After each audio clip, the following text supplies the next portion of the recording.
Welcome to Couple Reviews, where we're too late to talk about this book before Halloween, and we're too early to talk about this book before Christmas. And yet, here we are. In case you've never heard of this book before, this is a sequel to The Nightmare Before Christmas that stars Sally, and the plot is basically Sally isn't doing so good as queen, and then oopsie, she lets the Sandman into the other towns, and he starts putting everyone to sleep. So, the idea of giving Sally the whole book was an idea that I came around to by the time I opened the book, and I thought, well, sure, maybe Jack had more screen time in the movie, so maybe if Sally has a bit more time in the book, that'll even things out. No. If you were going into this book hoping to get more Jack Skellington content, my condolences to you. In fact, if you are a fan of Nightmare Before Christmas and like the characters in there other than Sally and you want to see more of them, my condolences to you. Let's start at the beginning. I'm only going to talk spoilers for like the first few chapters, and then I'm going to talk about vague directions in which the story goes. Jack and Sally are now married. They get married at the beginning of the book.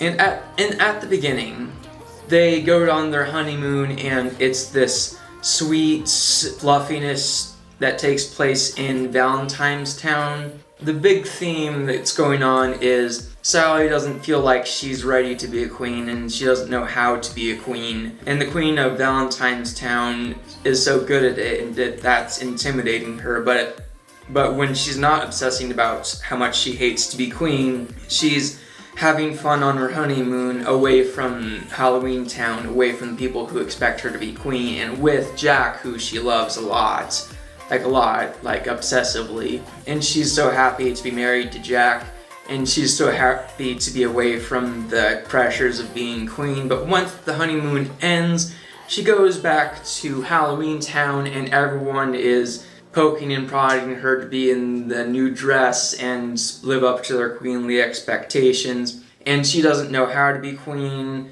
She doesn't really want to be queen. She just wants to be married to Jack. And Jack, all the while, is being supportive and saying, well, there's never been a pumpkin queen, so you can decide how the pumpkin queen acts.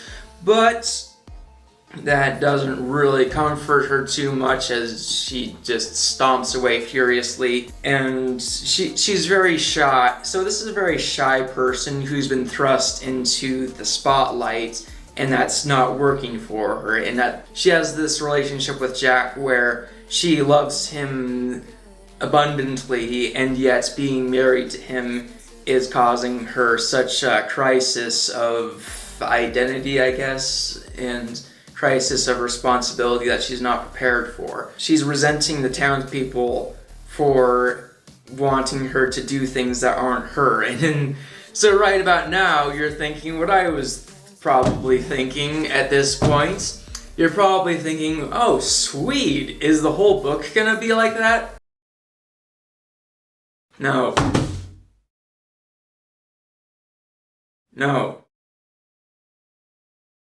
The whole book is not going to be like that.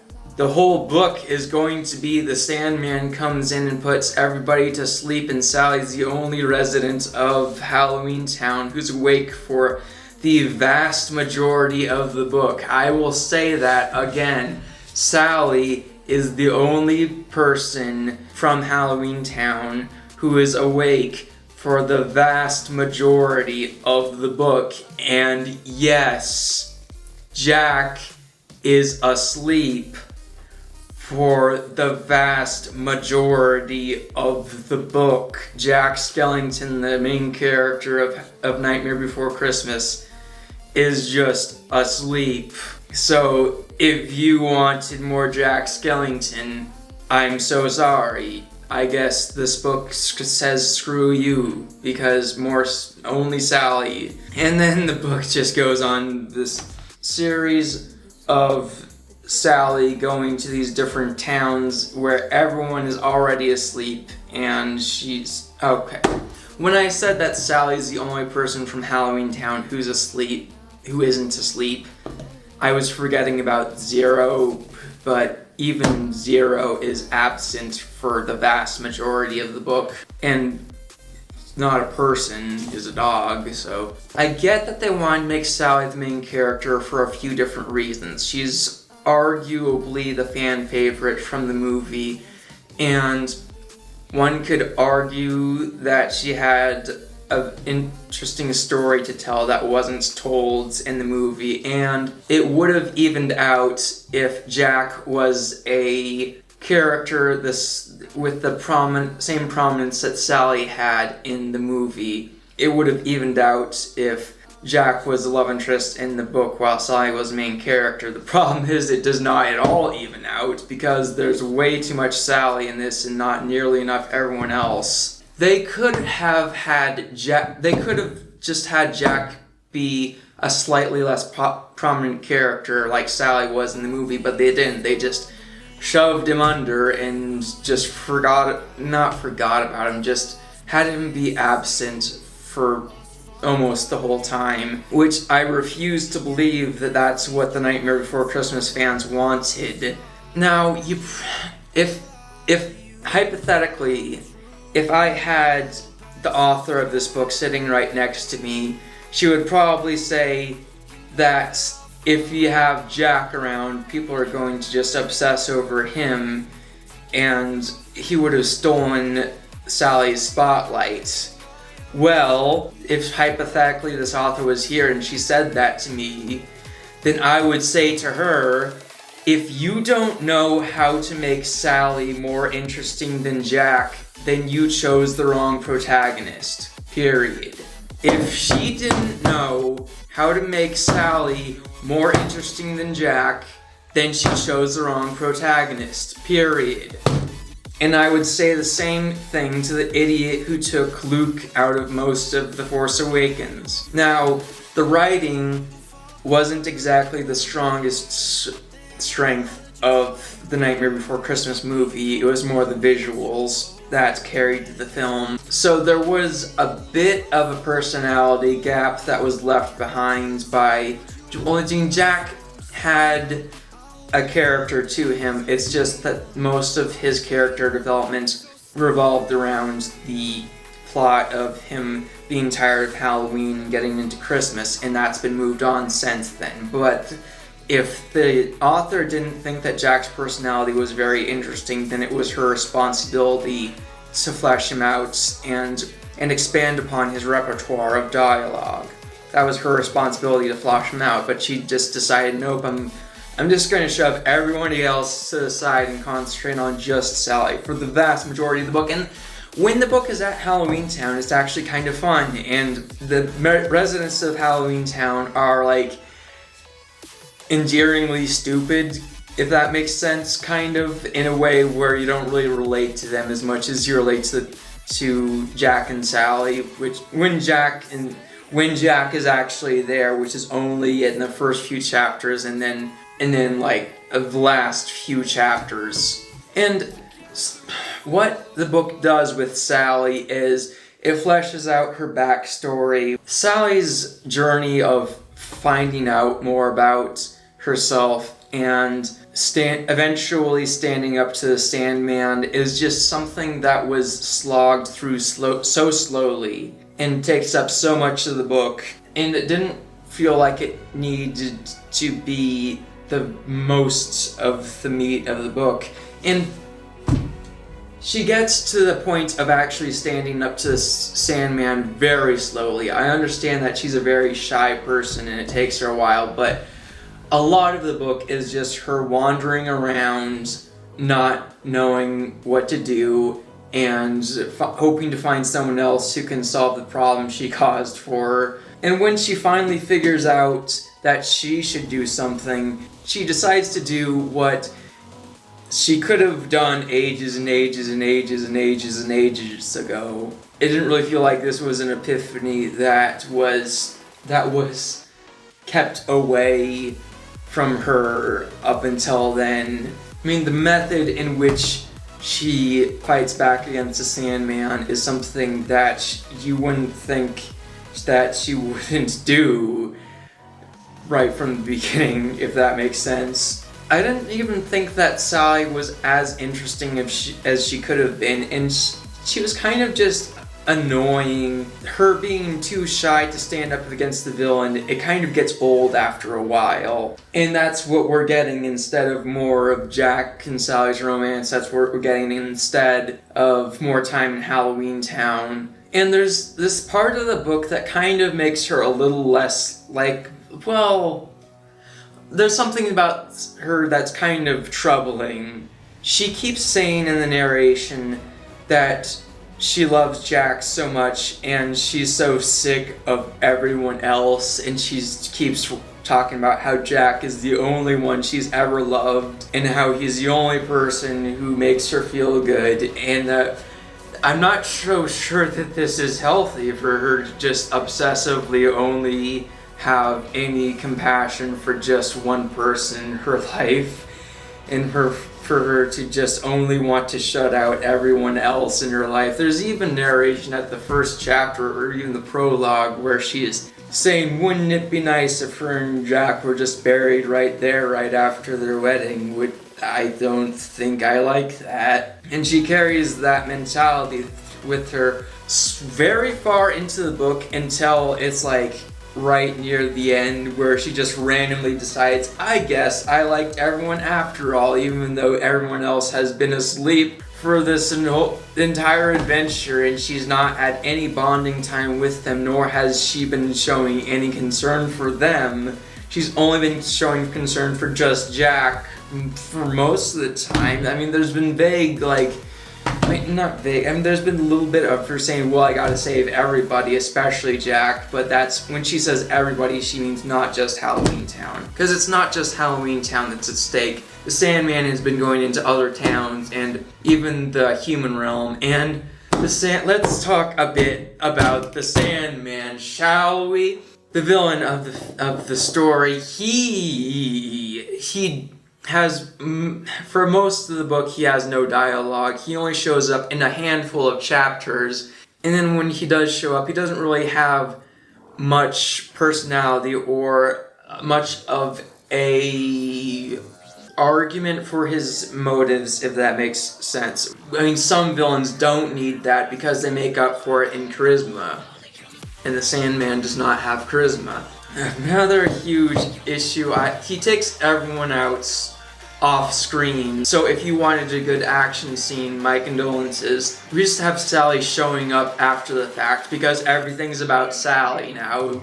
And just has her show up after everyone's already put to sleep. And there's this part of the book where, without spoiling too much, there's this part of the book where Sally finds out about this big accomplishment that the Sandman has done.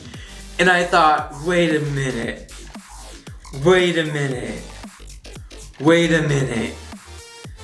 The Sandman can do that. All of that. And Sally was able to get away from him, and she stands a chance of defeating him? No. This person who did that off screen is not a person that Sally could have escaped before. That is ridiculous. I mean, if you read the book, which I don't recommend you to do, I guess maybe I'll do a spoiler section later, which for people who are smart and don't want to read this book, we'll have a spoiler section. But there's something that he does which is like, that's crazy, that's bonkers, and I just don't believe that Sally can defeat the Sandman now, having learned that he did that. Before we get into spoilers, there's technically this line takes place later on, but I feel like it's not really that much of a plot spoiler for me to say it.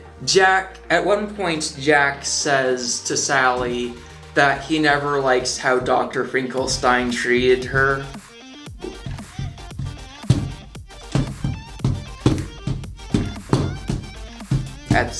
I find that to be a retcon. Well, if not a retcon, then at least news to me, or something that wasn't shown before. He tells Sally that he never liked the way that Dr. Finkelstein treated Sally. This is the same. Well, so he never liked the way that Dr. Finkelstein treated Sally, but he was okay with using Dr. Finkelstein's lab and being so chummy with him in the movie. In the movie, it was unclear whether Jack was oblivious or apathetic to Sally's situation. In the movie, he's all chummy with Dr. Finkelstein, and he makes no mention of how Dr. Finkelstein treats Sally. And we don't have any evidence that he ever saw how cruel Dr. Finkelstein was to Sally, so we don't know if he doesn't know or if he doesn't care.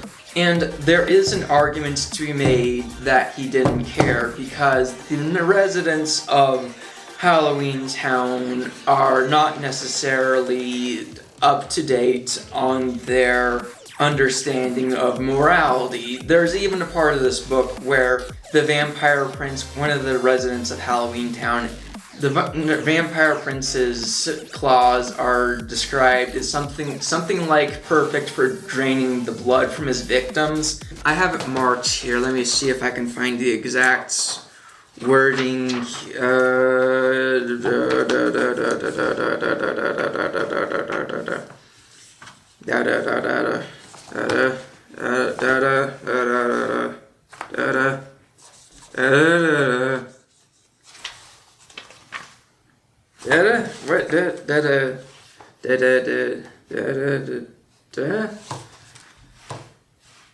I'm here somewhere. I wrote on a sticky note. It's official. They kill people in this book.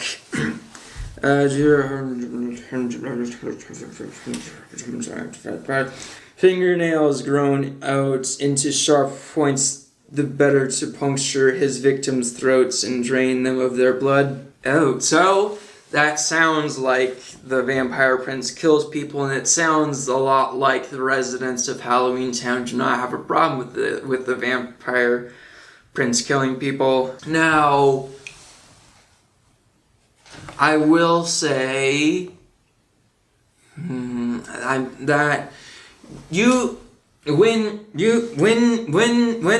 it says the better to puncture his victims' throats and drain them of their blood, you can interpret that as theoretical, and you can just say that the residents of Halloween Town would never actually do that. It's just that they're scary and they want to scare people with the idea of that. So when it says the better to puncture his victims' throats and drain them of their blood, what it means is that it's just to put the idea out there that he could.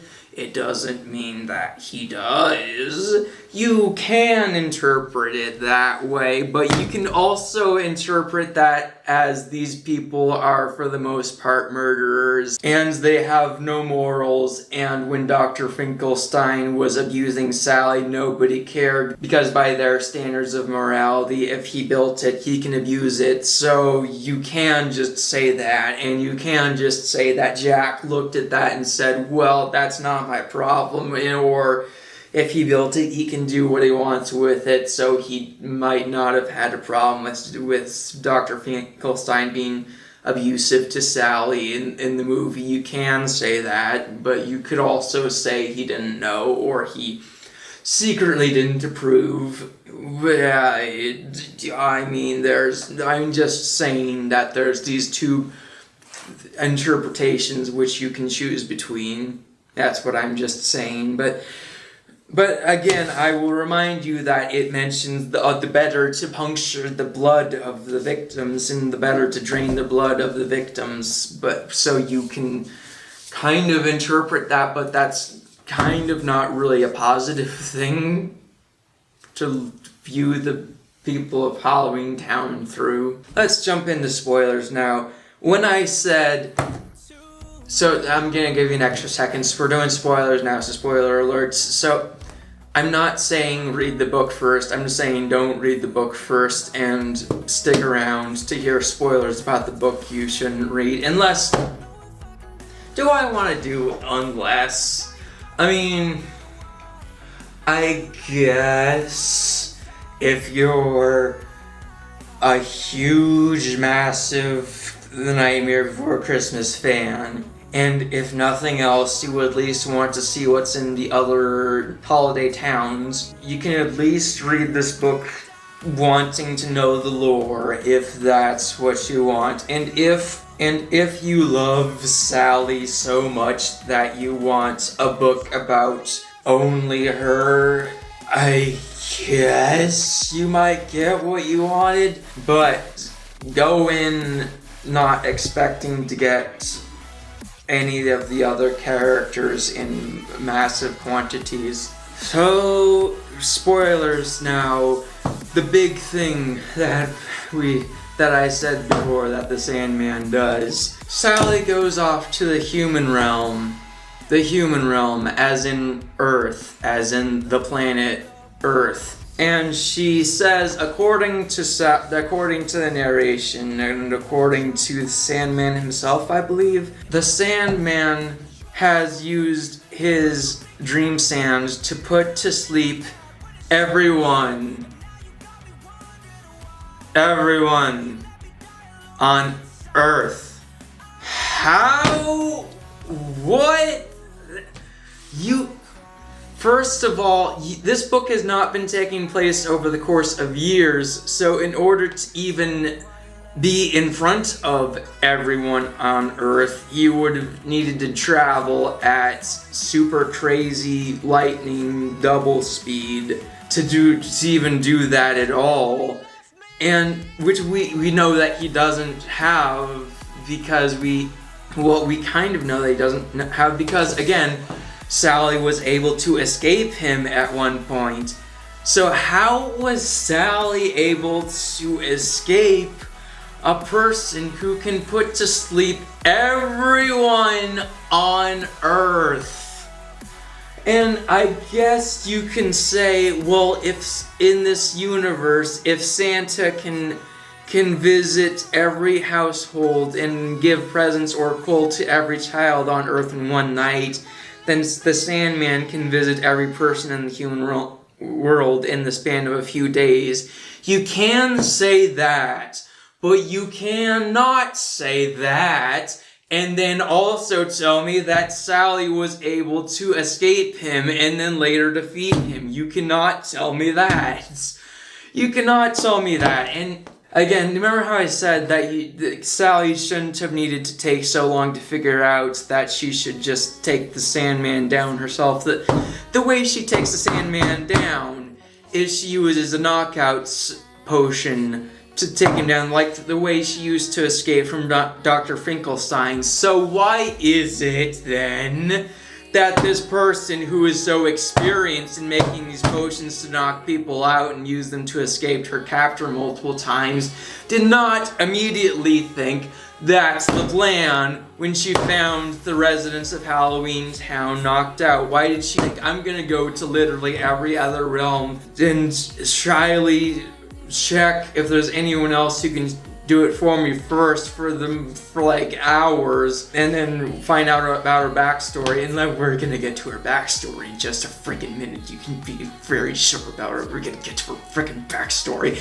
And so the fact that it feels like they were taking her back from how proactive she was before. In the movie, she was like, if Jack won't listen to me when I say this is a bad idea, then I'm gonna fog the place up, and if Dr. Finkelstein isn't going to let me go out, I'm gonna knock him out, and then I'm gonna go out. That was how Sally did things back in the movie, but now she's been taken down. Now she's been shoved into her face to the point of saying everyone else is asleep so it can have more Sally, and yet she's been brought down a peg to the point where she needs to take hundreds of pages to figure out maybe I should do something. It is Sally in Long Live the Pumpkin Queen. Now her backstory, we find out about her backstory in this book. It turns out okay, so in the movie we were told that Dr. Finkelstein created Sally in his lab.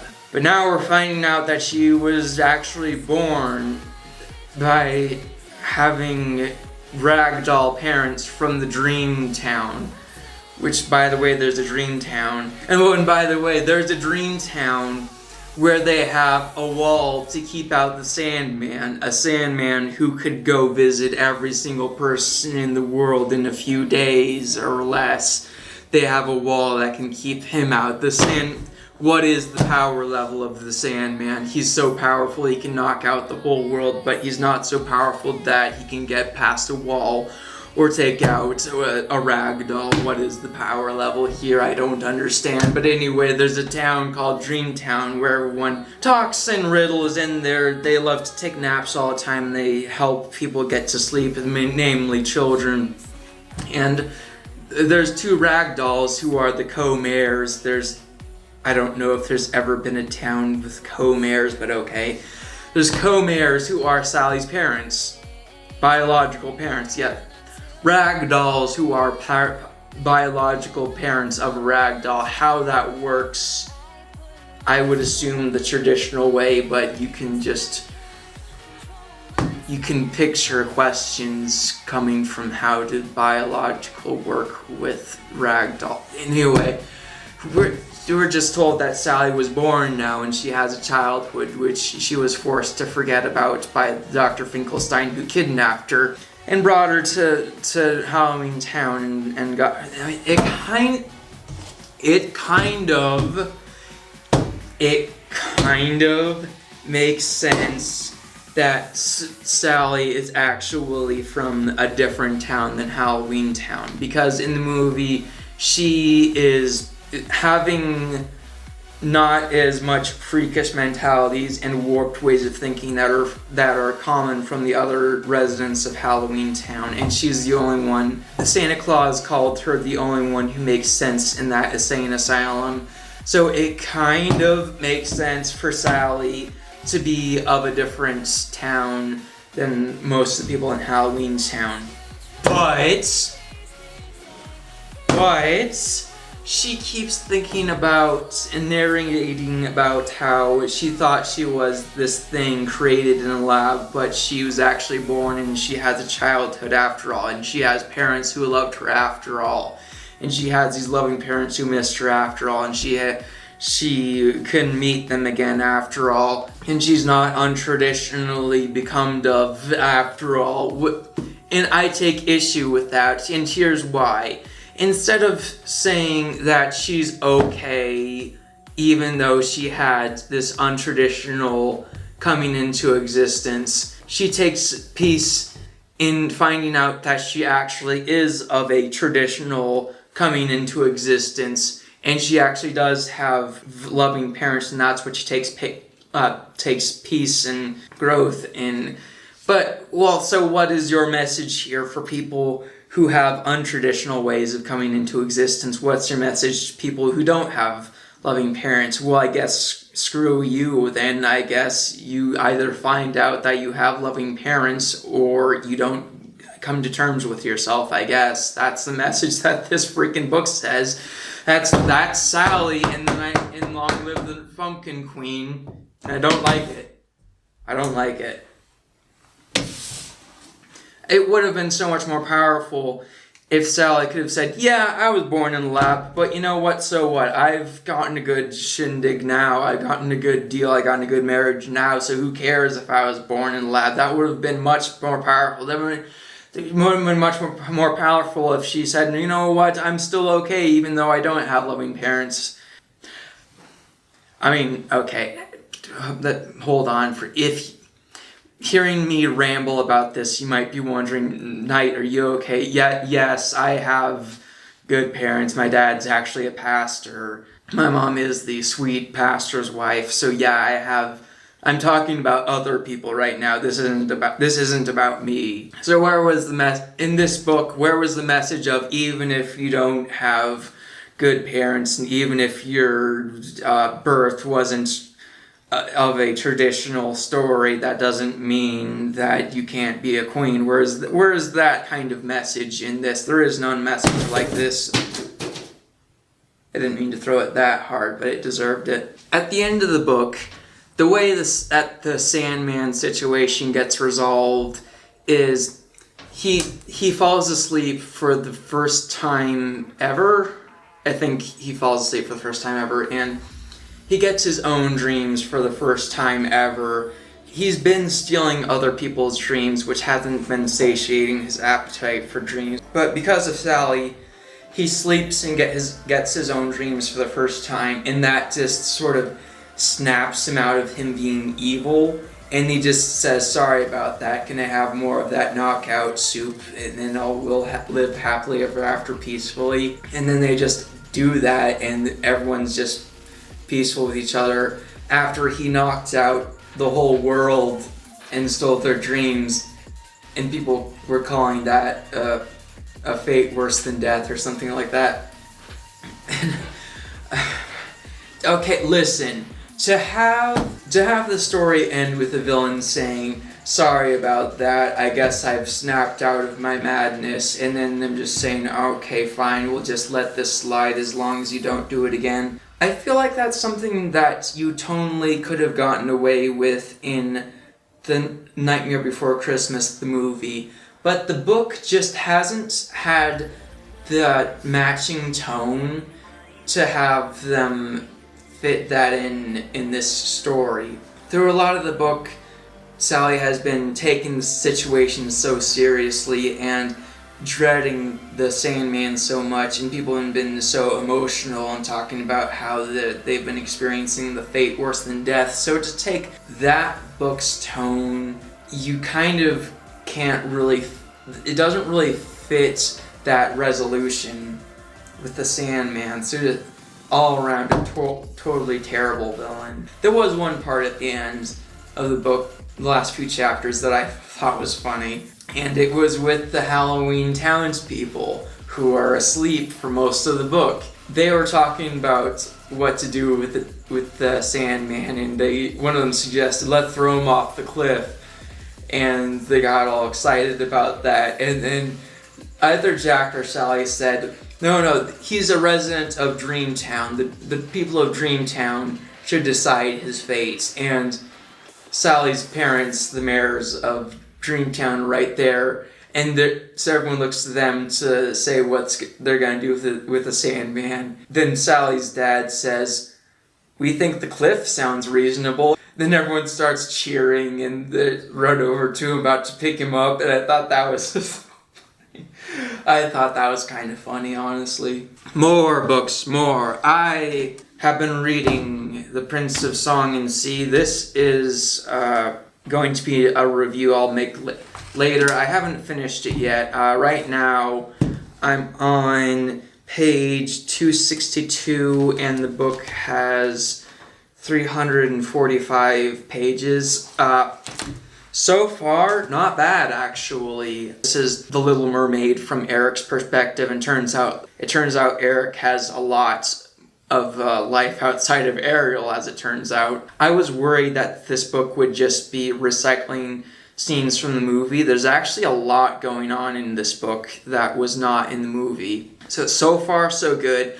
I'm not saying that I recommend it yet, just because I got a bit more to go. So something disastrous could happen in the last section of the book, perhaps, but so far I'm thinking this so far so good on The Prince of Song and Sea. So that's going to be a review. I'm not sure if I'm going to get to the other books I'm going to read and review more of the Twisted Tales. Right now I have the Tangled one, What Once Was Mine. At some point I'm going to review that one. What else? I think eventually I'm probably going to start reviewing the books about the Disney villains, I think it's just called the Disney Villains series, something like that. So more book videos coming. And while we're at it, I think I'll just announce more upcoming projects on this channel that are not book related. I've been doing videos about the romance in Stargirl, where I've been talking about the romance in the whole series and also talking about the recent episodes. I'm going to do more series that are video for each new episode in the series. I am proud to announce that I'm going to be making the romance in the Santa Clauses and the romance in Willow, I think. I hope to make a series of videos about the Willow series. I might get into it and think this isn't working for me. I don't know if that series is going to be good yet, but I have high hopes for the Willow series. I liked the movie that it's a continuation of. So right now I'm planning on doing a series called The Romance in Willow. So that's enough to talk about future projects, I guess. Remember to like, comment, subscribe, ring the bell, and celebrate more than just one holiday.